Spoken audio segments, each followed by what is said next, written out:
A day after the attack, a nation on high alert in New York, in Chicago, Boston, and in Los Angeles for the seventh and final game of the World Series tonight. A nation preparing in every way it possibly can for the unexpected, knowing now it can happen here too. And today we're learning a lot more about the suspect, his mosque, and so much more.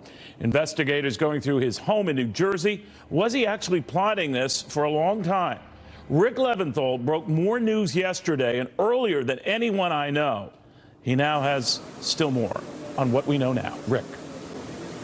Well, Neil, I'm told that they're about done processing the crime scene behind us. We saw an NYPD flatbed tow truck show up here a short time ago, and they're going to load up that rented Home Depot pickup that was at the center of all of this carnage and haul it out of here, and then they can reopen this intersection behind me some 25 hours after this all went down. And of course, investigators have been on scene here since yesterday afternoon from the NYPD and also from the FBI, collecting every shred of evidence from that crime scene that stretches nearly a mile from Houston Street down to Chambers Street along the bike path where the suspect mowed down innocent people, killing 8 and injuring about a dozen. The suspect, identified as Cavuto, a 29-year-old Uzbeki national who lived in a rented apartment in Paterson, New Jersey, just behind the Omar Mosque, which he also apparently attended. Today, authorities were at that mosque. They're questioning worshipers and also family and friends of the suspect to see how he may have been radicalized. Authorities say Saipov was not the subject of any investigation, but he was associated with people who were under scrutiny, and they say that it was clear that this was, in fact, a terror attack based not just on the circumstances, but also on evidence found in that rented truck. Based on the investigation overnight, it appears that Mr. Saipov had been planning this for a number of weeks. He did this in the name of ISIS, and along with the other items recovered at the scene was some notes that further indicate that. Sources tell us that Saipov has now been moved to a prison ward inside Bellevue Hospital where some of the victims are now recovering. Neil, we were told that one of the victims needed both legs to be amputated because of the injuries caused by this truck. Incredible. Rick, thank you very, very much. Rick Leventhal. All right, the president is now calling for an end to the diversity lottery program that essentially brought Saipov here to the United States some years back. This after a New York City terror attack suspect was linked to that program and much more. Fox News intelligence correspondent Catherine Herridge with more. Catherine. Thanks, Neil. This afternoon, Homeland Security confirmed to Fox News that the suspect was admitted to the U.S. with a valid visa for the diversity program in March of 2010. And this program requires an interview with the State Department as well as additional screening. Earlier today, the president said that he favors a merit-based approach. I am today starting the process of terminating the diversity lottery program. Diversity lottery sounds nice. It's not nice. It's not good. It's not good. It hasn't been good.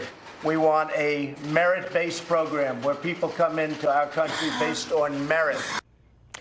The suspect was among the maximum 50,000 people allowed into the U.S. every year under the State Department program, which tilts towards countries with historically low rates of immigration. At least 24,000 people have entered from the country of Uzbekistan since 2005, where the suspect was born, according to government records. Meantime, 2 sources telling Fox News earlier today that the suspect has connections to individuals who are already known to federal law enforcement. At the New York City briefing, the deputy commissioner for counterterrorism explained the suspect was running with a suspicious crowd. Mr. Saipov has never been the subject of an NYPD Intelligence Bureau investigation, nor has he been the subject of an FBI investigation. It appears he will have some connectivity to individuals who were the subjects of investigation, though he himself was not. These photos obtained by Fox News give you a better sense of New Jersey's Omar Mosque, the focus of multiple leads after 9/11, and the suspect's brick apartment building, which is virtually on its doorstep. A former federal investigator with Pent Bomb, the code name for the 9/11 file, said the area is about 4 to 5 blocks from where the 9/11 hijacker and ringleader Mohammed Atta, as well as the muscle hijackers, finalized the 2001 plot. Neil.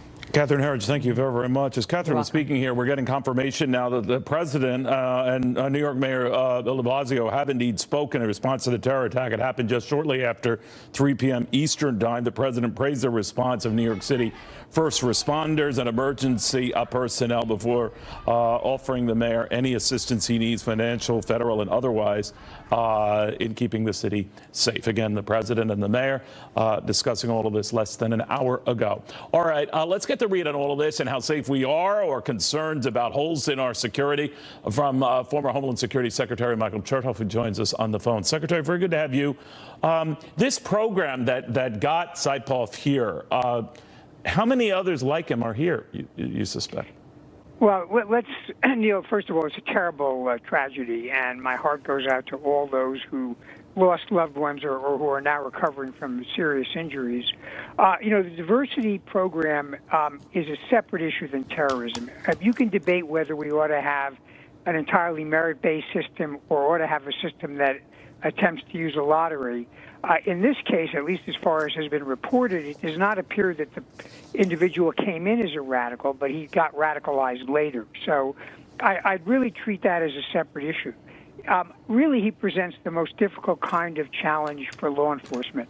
It does not appear that he was very active online communicating with, for example, ISIS. At least we haven't seen that yet.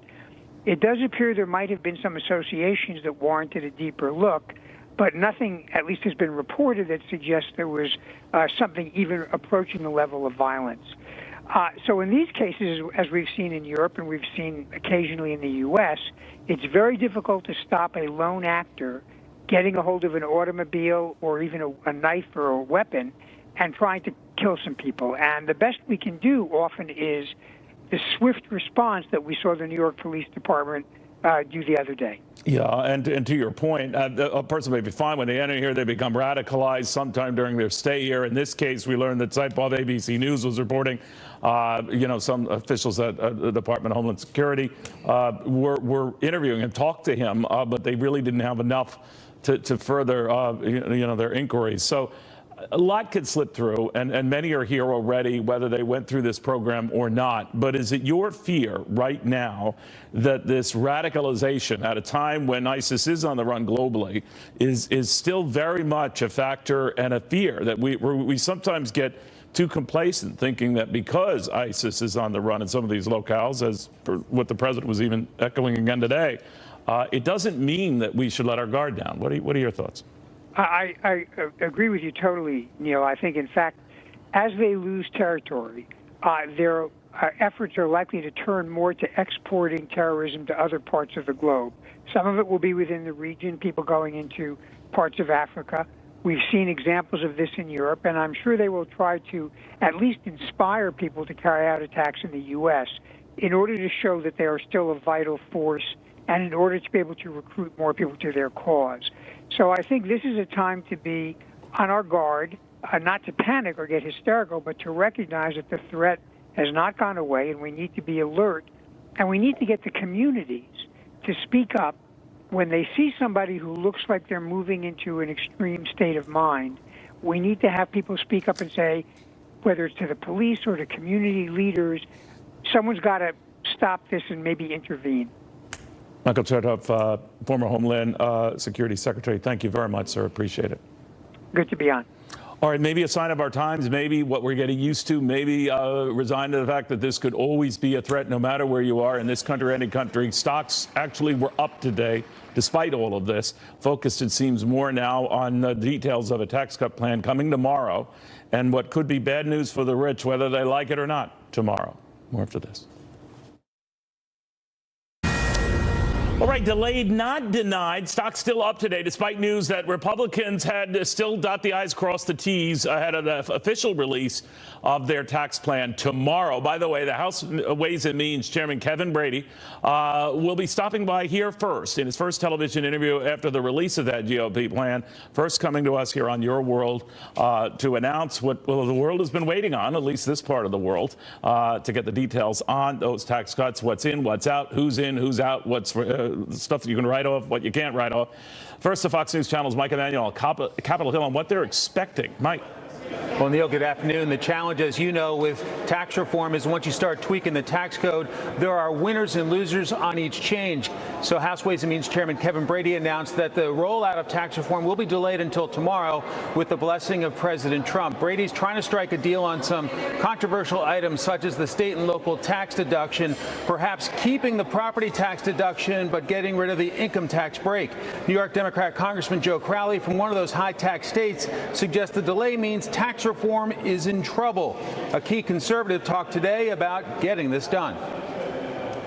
Let's just design a tax code that actually cuts taxes, that actually simplifies the code, and one that's conducive to producing economic growth and job creation. Let's just focus on those principles, design a good tax code, and then let's deal with spending. That's the kind of approach we in the Freedom Caucus have been pushing forward. Speaker Paul Ryan has said the special interests and the lobbyists will attack this plan, perhaps starting as soon as tomorrow. Neil? You know, Mike, a lot of people have been hearing the idea that, all right, now it's going to be one more bracket. It's going to ensnare, we're told, millionaires and over. But what do you know about that? Yeah, hearing a lot of lawmakers here on Capitol Hill very sensitive about the attack, that this may be just a benefit to the rich and well-connected. And so they're saying, let's really emphasize helping the little guy with this. If the wealthy need to pay the same amount of tax, perhaps so be it, as long as the middle class gets a break, and really try to focus on helping small businesses get better rates so they can grow and create jobs. And so we have heard some sensitivity about what you do for upper income folks in favor of trying to favor the little guy, if you will, so to speak. You know, Mike, I'm curious if part of that thinking was to maybe get more Democrats to support this under the notion that this wasn't going to be skewed to the rich. And it ends up they don't get a single Democratic vote. What did they prove?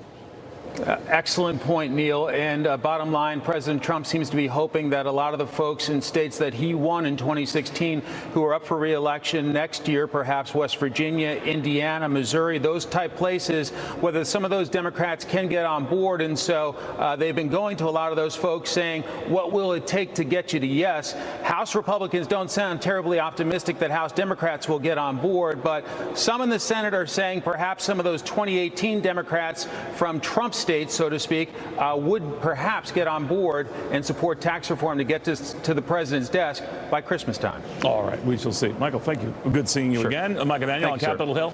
Well, the president is continuing to tout these markets, even again today, continuing to advance on hopes that tax cuts materialize. We have a legendary market theorist, Robert Prechter, famous for predicting what ended up to be the Reagan economic boom and then going on to predict the '87 stock market crash. Why he says this president is making a big mistake aligning himself to the markets. After this.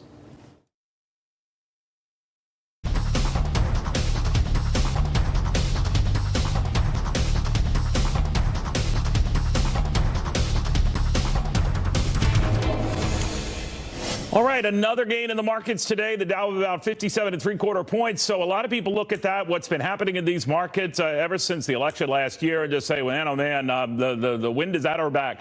Enter Robert Prechter of Elliott Wave fame, who says, you know, we've got a good wave going here, but it's about to go the other way because of this, because of debt. That's something that he focuses on a lot more closely, and has been going up, up, up, up, up, and he is extremely worried. In an exclusive interview earlier with me today, he told me how worried. Positive social mood not only helps the stock market go up and the economy expand, but it makes both debtors and creditors feel optimistic. So the debtors feel they can pay off the debt, the creditors feel they'll get paid off. You know, pension funds and insurance companies today have all kinds of debt that I wouldn't touch with a 10-foot pole. And they feel comfortable with this, and they're chasing yield, and they're trying to get, you know, the best they can out of it. To the point but wait a minute, pension funds are, I'm sorry, yeah. But does that mean if people stop doing that, they turn their nose up at that and say, well, wait a minute, this isn't worth it, and they all do that at the same time, you've got some problems. Well, yeah, bear markets are, as you know, are swifter than bull markets. Bull markets take a long time to grind upward. When bear markets hit, they're pretty swift. I think one more indicator, if we could squeeze one in before our time is up, that I just think is amazing. You probably reported on this yourself, and that is that there's an all-time low in the VIX index. That's a volatility index. When people are too sanguine or relieved or not worried, that can be bad, right? Well, not only is there an all-time low, which is, interesting information, but there's also a record bet among large speculators that the VIX will continue to go lower. They've got more short futures contracts on the VIX than they ever had. And these people are consistently wrong at the major turns. But Robert, it does keep going lower, right? When people say, oh, this is near an all-time low, it goes lower still. So there is something to it. Yes, it does. It has. Well, that's what the positive mood has done. Yeah. The question is, are we at an extreme? And at the same time this is going on, the MOVE index, which is sort of the VIX for the bond market, is also at an all-time low here in 2017. So the entire investment world outside of commodities, the stock people and the bond people are as complacent as they've ever been in history. To me, that is one reason why I felt, all right, you know what, it's worth the risk coming out and talking to Neil Cavuto about. All right, so spell it out, Robert. What is Robert Prechter looking at right now? Well, I think the market is registering a major peak. Now, we'll come back in a few years and see if this was anywhere near correct. And I think we're going to enter a bear market that people are going to remember for a long period of time. I think it's likely to be one that, will make its mark on the charts. All right, a bear market is a decline of 20% or so from our highs at a minimum. I think it's going to be quite a bit larger than that, but what is quite a bit larger? What's quite a bit larger?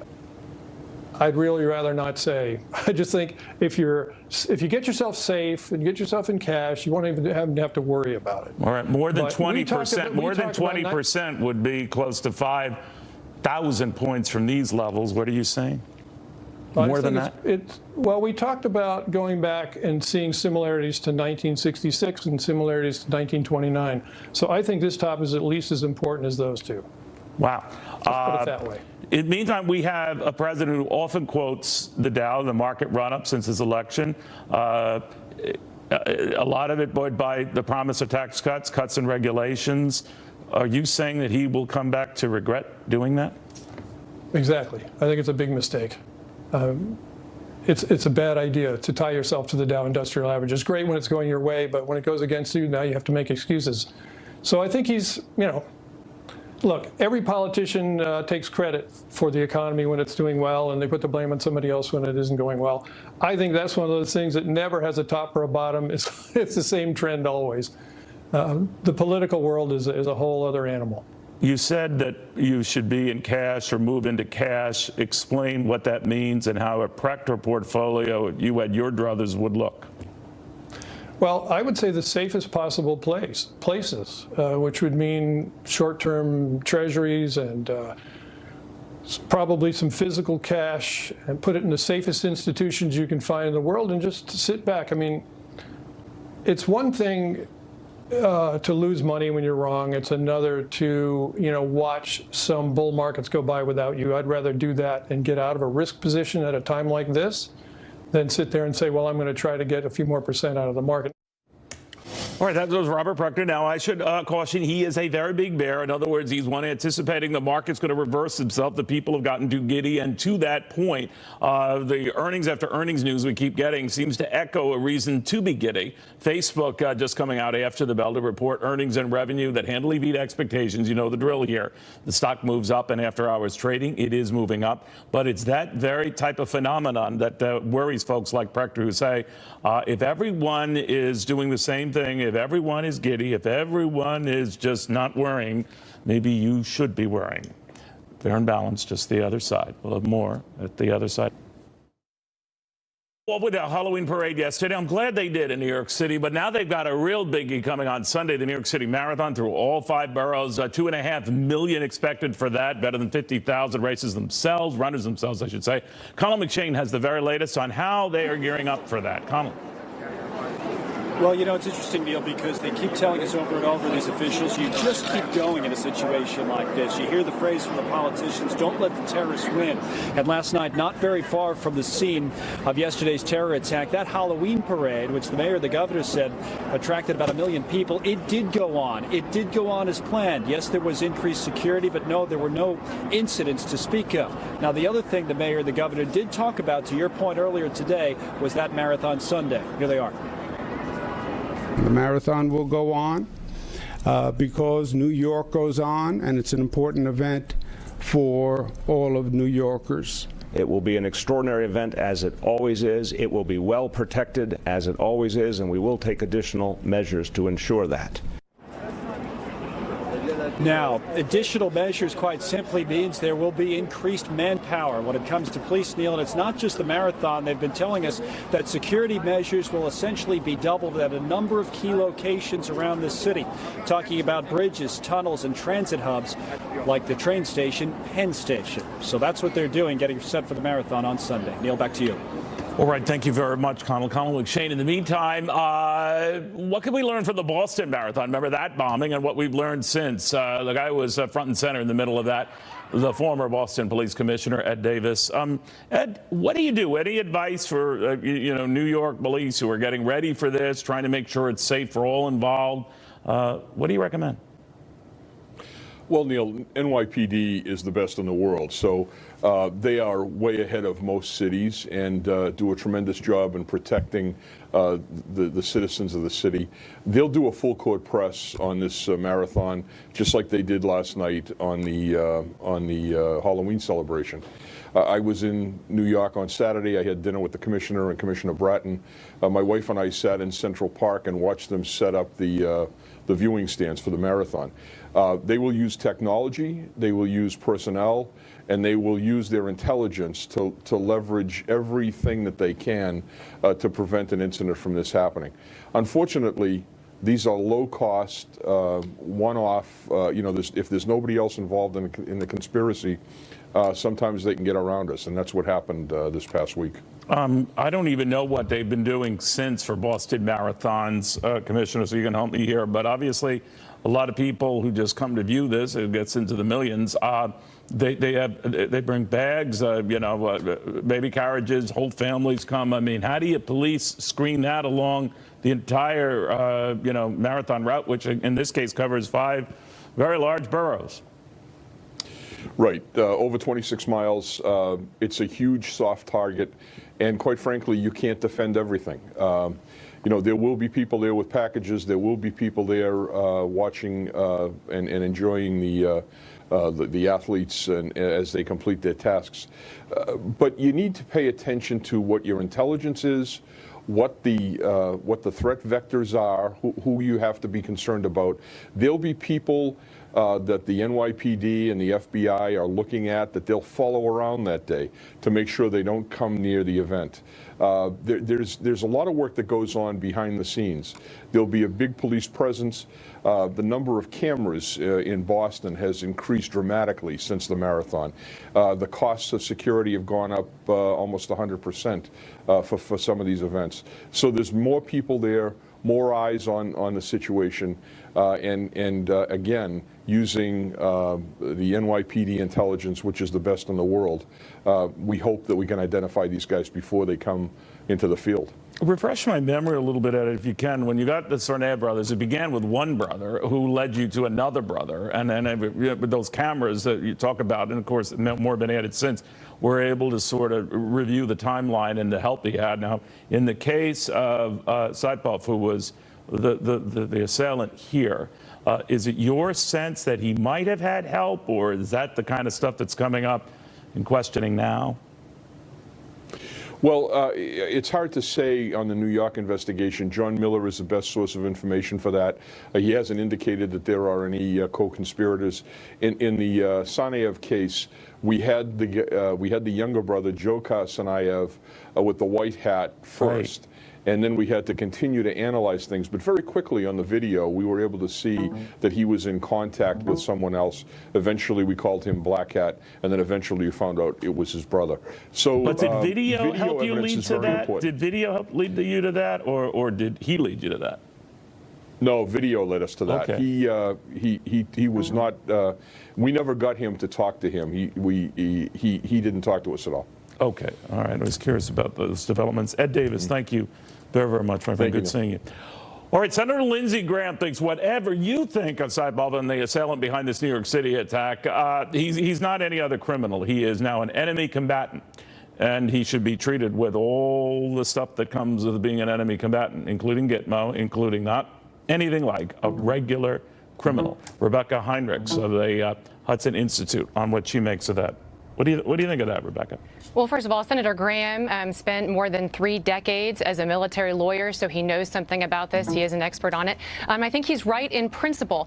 This man, he calls himself a soldier for ISIS, so we should treat him like a soldier for ISIS. That doesn't mean that we have to send him to Guantanamo Bay, but it means that he should be an enemy combatant for the purposes of getting intelligence. He can still be tried in a court here, civilian court, once we have the intelligence that we need. But as soon as you send him, you read his Miranda rights, they're going to tell him to lawyer up, and he's going to stop talking. We need to know what he knows, and so we need to get that intelligence. Intelligence is the name of the game if we're going to actually stop these attacks from happening. Now, a lot of people say that going through the normal legal channels still affords the same scrutiny, the same punishment that we can find just putting someone in Gitmo or wherever. What do you think of that? Well, we're not talking about actually prosecuting the crime at this point. What we want to know is what is in his mind. What does he know? Who has he been working with? We know that he was running around with other people that the FBI, the Department of Homeland Security had their eye on already. So who are these people? Is there a larger network? Was he cooperating or getting information from other ISIS networks? That's the kind of information we want to know. You know, we do know there was media reports indicating that his friends and family saw this coming. They saw him being radicalized over time. What do they mean by that? What signs was he showing and demonstrating? That kind of information is helpful to us, so we want him to talk. As soon as we give him a lawyer, he's going to be quiet. We're going to lose all of that intelligence. So, yeah, that that's can what save I was just American going to lives. ask you. That's the big distinction here. Treat it as enemy combatant. You can start getting information from him immediately before a lawyer typically would quiet him up and he's not giving anything to anyone. Absolutely, and you get it immediately, and you can take your time. Again, you don't have to send him to Gitmo. You can send him to Fort Leavenworth, and then you just get him to talk and figure out what it is he knows. We're not talking about torturing him. We're talking about giving him some time to talk. And again, you know, we are decimating ISIS on the battlefield abroad. That doesn't mean ISIS is going to go away. That's why we have forces in Niger, because there's ISIS that are trying to establish a foothold there. But the gold medal for ISIS is to attack Americans here at home. And so we don't want to let them exploit our generosity, our open system. We don't want to let them exploit that so that they can continue to do that here more frequently, because that's exactly what they want. Is it ISIS seeking out disenchanted males here in the United States? It seems to be mostly males. And that's how they become radicalized, not so much the disaffected males seeking out ISIS. How does it work? Well, you know, it's both. We've talked about this before on your show. You know, everybody is looking for some meaning in life. And so if you have these individual, again, this is a sect of Islam in which these Muslims are becoming radicalized. And so they are individuals in the Muslim community that are going into the mosques. They're reading things online. They're getting this ISIS propaganda, and they're going down a particular path, a particular sect of Islam that promotes violence. And so it's both. It's individuals that find this attractive, and ISIS is able to find them and find these disaffected individuals that find this sort of a radicalized version of Islam that promotes violence. So law enforcement has got to be able to work with and have good relationships in the Muslim community so that peaceful, pluralistic Muslim Americans can come to us and help us. And as the president said in Riyadh, drive them out, drive out the terrorists. Rebecca, thank you very, very much. Rebecca Heinrichs. All right, a couple items are coming into our newsroom as we were speaking there. 2 quick things. One is from the Wall Street Journal that Donald Trump has indeed apparently settled on Jerome Powell, a Fed governor, former investment banker, not an economist by training, by the way, to be the next chairman of the Federal Reserve. This is coming from our colleagues at the Wall Street Journal, and that will be announced, we are told, likely tomorrow. We are also getting word with Facebook out with better than expected earnings and revenues news that it has just made the man who runs that company about $1 billion richer. So for Mr. Zuckerberg, he is now worth about $1 billion more than he was about 20 minutes ago. We'll have more after this. You know, there's been a lot of aggressive back and forth as to whether the president was politicizing this incident in New York yesterday by saying that the guy who was the assailant got here under a program that was devised, a lottery system that effectively benefited bad guys. So Democrats seized on that to say, wait a minute, you're making big political hay of this, and now's not the time to do that. The president argues that he has been thinking this way for quite some time. That's not new. What does Karl Rove think? Let's ask him, the best-selling author, former aide to the former president, with us right now. Karl, what do you think of that? He was stating his concern about how easy it is for people to get into this country, period, has a canon long after he has been bemoaning that. So is that politicizing an event? Well, I'm not certain it's an answer in search of a problem. The problem is that people can be radicalized over the internet. That is separate and apart from whether or not we ought to have this so-called diversity lottery program. I've long been an opponent of the lottery programs. I think it makes no sense whatsoever for us to simply say there's going to be a quota of people that we're going to allow into the country as immigrants just simply because their name was drawn out of a hat. I don't think that's a good policy.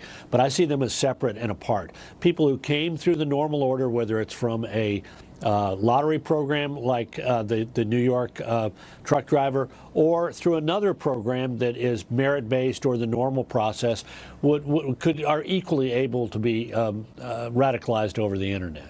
You know, going back and forth on this today, as you know, the White House has, there's a kind of a no-win nature to this, and the fact that a lottery system seems to indicate it's just happenstance. Now, those who argue for the program, Carl, have said, well, everyone is significantly vetted and you know, assiduously so, but something does happen, to your point about this radicalization in some cases who might have been entering this country here under fine circumstances, nothing telegraphed trouble, but then they did become trouble.